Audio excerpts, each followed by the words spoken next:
যখন বাড়িতে ভালো কিছু রান্না করবে না, দেখবে বাড়ির মানুষগুলোর হাসিটাই পাল্টে গেছে। কি ঠিক বললাম তো? নমস্কার বন্ধুরা, তোমরা কেমন আছো? আশা করি সবাই খুব ভালো আছো। আমিও খুব ভালো আছি।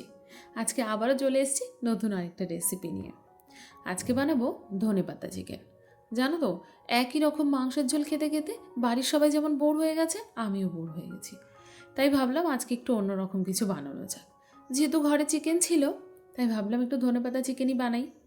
দেখো তার জন্য কি কি নিয়েছি। চিকেন তো নিয়েছি, আর দিয়ে দিলাম নুন, হলুদ, আদা বাটা, রসুন বাটা। এইগুলো দিয়ে ম্যারিনেট করব। আর সামান্য পরিমাণে টক দই। তোমরা টক দইয়ের জায়গায় না পাতিলেবুর রসও দিতে পারো, তবে অল্প পরিমাণে। সব কিছু দিয়ে না খুব ভালো রকমভাবে মাখিয়ে নেব। তারপরে এখানে দিয়ে দেবো অল্প পরিমাণে সর্ষের তেল। সর্ষের তেলের জায়গায় তোমরা রিফাইন্ড অয়েলও দিতে পারো। আর দিয়ে দেবো 1 চামচ মতো শুকনো লঙ্কার গুঁড়ো। আমি এখানে শুকনো লঙ্কার গুঁড়ো দিচ্ছি, তোমরা চাইলে কিন্তু কাঁচা লঙ্কার পেস্টও দিতে পারো। তবে আমিও কাঁচা লঙ্কা দেবো, সেটা আমি যখন ধনেপাতাটা পেস্ট করব তার সঙ্গেই দেবো। দেখো, এবার এই জিনিসগুলো দিয়েও খুব ভালো রকমভাবে মাখিয়ে নিলাম। ব্যাস, এবার একটা পেস্ট তৈরি করব। যেহেতু ধনেপাতা চিকেন, ধনেপাতা তো লাগবেই, হ্যাঁ না? তাই বেশ খানিকটা পরিমাণে ধনেপাতা দিয়ে দিলাম। অনেকটাই আছে এর মধ্যে। ধনেপাতা দিয়ে ওপর থেকে দিয়ে দেবো অনেকটা কাঁচা লঙ্কা। একটু ঝাল ঝাল হলে কিন্তু বেশ লাগে খেতে। দেখো অনেকগুলোই কাঁচা লঙ্কা দিয়ে দিয়েছি। আর দিয়ে দেবো একটা পেঁয়াজ। একটা ছোটো পরিমাণে পেঁয়াজ নিয়েছিলাম, পেঁয়াজটা ছোটো ছোটো করে কেটে ব্যাস দিয়ে দিলাম। তবে তোমরা এর মধ্যে কিন্তু আদা রসুনও দিতে পারো। আদা রসুন দিয়েও একটা খুব ভালো পেস্ট বানিয়ে নিতে পারো। তবে যেহেতু আমি ম্যারিনেট করার সময় মাংসে অনেকটা পরিমাণে আদা রসুন দিয়েছিলাম, ওই জন্য আমি আর আলাদাভাবে আদা রসুন দিচ্ছি না। দেখো, এইরকমভাবে পেস্টটা বানিয়ে নিতে হবে। একদম পাতলাও নয়, আবার একদম ঘনও নয়। আর এখানে দেখো বসিয়ে দিয়েছি ফ্রাই প্যান। ফ্রাই প্যানও খুব ভালো রকম গরম হয়ে গেছে। আর দিয়ে দিলাম সর্ষের তেল। বেশ অনেকটা পরিমাণেই কিন্তু আমি সর্ষের তেল দিলাম। তেল যখন খুব ভালো রকমভাবে গরম হয়ে যাবে, ব্যাস এবার চিকেনটা দিয়ে দেবো। চিকেনটা দিয়েও না একটু হালকা ভাজার চেষ্টা করব, মানে যাতে অল্প পরিমাণে ভাজাও হয় আর জলটাও টেনে যায়। তারপরে এই ধনেপাতার পেস্টটা দিয়ে দেবো। ধনেপাতার পেস্টটা দিয়ে খুব ভালো রকমভাবে কষাবো। কষাতে কষাতে কিন্তু মশলা থেকে তেল ছাড়া শুরু হবে। এখনও না অনেকটা টাইম লাগবে এই চিকেনটা কষাতে। কেন বলো তো? এক তো চিকেনের মধ্যে একটু দই মাখানো ছিল, তার জলটা ছাড়ছে।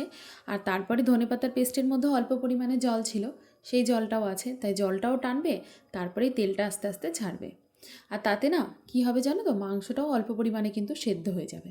তবে এরকম কম আঁচে মাংস সেদ্ধ করা বা মাংস কষানোর মজা কিন্তু আলাদা, জানো তো? কেন বলছি বলো তো? এইরকম আঁচ কম করে দিয়ে অনেকটা টাইম ধরে যখন মাংস কষানো হবে, তার টেস্ট কিন্তু একদম বদলে যায়। ধীরে ধীরে কালারও বদলে যায়। দেখো, বললাম না মাংসের রঙও বদলে যাবে। দেখো মাংসের রঙও বদলে গেছে, আর কতটা পরিমাণে টেনে গেছে, আর দেখো কী সুন্দর দেখতে লাগছে। এবার চাইলে কিন্তু তোমরা এর মধ্যে জল দিতে পারো, তবে আমিও একটু জল দেবো। কারণ একদম টান টান হয়ে গেছে, যেহেতু আমি একটু গ্রেভি রাখবো, ওই জন্য আমি অল্প পরিমাণে এতে জল দিয়ে দেবো। আর দেখো তোমাদের একবার সামনে থেকে দেখিয়ে দিয়েছে কী সুন্দর হয়েছে না, দেখো দেখতে একদম সবুজ সবুজ। তবে জানো তো, আজকে না আমার কাছে পুদিনা পাতা ছিল না। ওই যে ধনেপাতার পেস্টটা বানালাম, ওর মধ্যে যদি খানিকটা পুদিনা পাতা দিয়ে দিতাম, তবে কিন্তু আরও ভালো হতো। দেখো আমি কিন্তু এর মধ্যে একটু জল দিয়ে দিলাম। ওই যে বললাম একটু গ্রেভি গ্রেভি বানাবো, ওই জন্য জলটা একটু দেওয়া দরকার ছিল, তাই দিয়ে দিলাম। এবার খুব ভালো রকমভাবে না ফুটিয়ে নেব। খুব ভালো রকমভাবে ফুটিয়ে নিলেই ব্যাস রেডি হয়ে যাবে আমার ধনেপাতা চিকেন। দেখো আর একটু মনে হচ্ছে জল লাগবে, তাই আমি আর একটু জলও দিয়ে দিয়েছিলাম। ব্যাস এবার যেই ফুটে যাবে, নামিয়ে নিলেই তৈরি হয়ে যাবে ধনেপাতা চিকেন। কি একদম সহজ রান্না তো? বললাম তো একদম সহজ রান্না। চলো তাহলে নামিয়ে নেওয়া যাক। এবার যখন বাটিতে নামিয়ে নেবে না, দেখো ওপর থেকে চাইলে তোমরা কিন্তু এরকমভাবে একটু ফ্রেশ ক্রিম দিয়ে দিতে পারো। আর যদি তোমাদের পছন্দ না হয়, নাও দিতে পারো, কোনো ব্যাপার না। আর ওপর থেকে দিয়ে দিলাম কয়েকটা কাঁচা লঙ্কার কুচি। ব্যাস হয়ে গেছে রান্না আমার কমপ্লিট। কি দারুণ দেখতে লাগছে দেখো, দারুণ না বলো? খেতেও কিন্তু দারুণ হয়েছিল। তোমরা বাড়িতে বানিয়ে অবশ্যই খেও। চলো তাহলে আবার দেখাবে তোমাদের সঙ্গে পরের ভিডিওতে। টাটা।